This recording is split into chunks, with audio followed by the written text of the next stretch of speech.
905ನೇ ಶ್ರೀ ನಿಜಶರಣ ಅಂಬಿಗರ ಚೌಡಯ್ಯನವರ ಜಯಂತ್ಯೋತ್ಸವದ ಪೂರ್ವಭಾವಿ ಸಭೆಯಲ್ಲಿ ಭಾಗವಹಿಸಿರುವಂತಹ ಎಲ್ಲ ವೇದಿಕೆ ಮೇಲಿರುವಂತಹ ಎಲ್ಲ ಗಣ್ಯ ಮಾನ್ಯ ನಾಯಕರೇ, ನನ್ನ ಎದುರುಗಡೆ ಇರುವಂತಹ ಎಲ್ಲ ಕೋಲಿ ಸಮಾಜದ ಗಣ್ಯಮಾನ್ಯ ಮುಖಂಡರೇ, ನಾಯಕರುಗಳೇ, ಇವತ್ತು ಇದು 21ನೇ ತಾರೀಕು ನಡೀತಾ ಇರುವಂತಹ ಒಂದು ಜಯಂತ್ಯೋತ್ಸವ.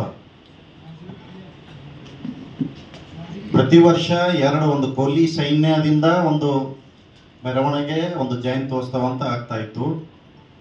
ಮತ್ತೆ ಇದು ಒಂದು ಸರ್ಕಾರದ ವತಿಯಿಂದ ಆಚರಣೆ ಮಾಡ್ತಾ ಇರೋ ಜಯಂತ್ಯೋತ್ಸವ ಆಗ್ತಾ ಇತ್ತು. ಸಂಘದ ಅಧ್ಯಕ್ಷರು ಇವತ್ತು ನಮ್ಮ ಶರಣು ಕಿರುಸೊಳಗಿ 2 ಜನ ಸೇರಿ ಎಲ್ಲರೂ ಒಗ್ಗಟ್ಟಿನಿಂದ ಆಚರಣೆ ಮಾಡ್ಬೇಕಂತ ನಾವೇನು ಈ ಕೆಲಸ ಮಾಡ್ತಾ ಇದ್ರು. ಬಹಳ ಶ್ಲಾಘನೀಯವಾದಂಥ ಕೆಲಸ. ಅವತ್ತಿನ ದಿವಸ ನಾವೆಲ್ಲರೂ ಹೆಚ್ಚಿನ ಸಂಖ್ಯೆಯಲ್ಲಿ ಭಾಗವಹಿಸಿ ನಾವೆಲ್ಲ ತನು ಮನ ಧನದಿಂದ ಆ ಒಂದು ಕಾರ್ಯಕ್ರಮ ಯಶಸ್ವಿ ಆಗಬೇಕು. ಎಲ್ಲ ಪಕ್ಷಾತೀತವಾದಂತಹ ಕಾರ್ಯಕ್ರಮ ಇವತ್ತು ಜಿಲ್ಲೆಗೆ ಒಂದು ಸಂದೇಶ ಮುಟ್ಟುವಂತ ಕಾರ್ಯಕ್ರಮ ಮಾಡೋ ಅಂತ ಹೇಳ್ತಾ ನನ್ನ ಮುಗಿಸ್ತೇನೆ.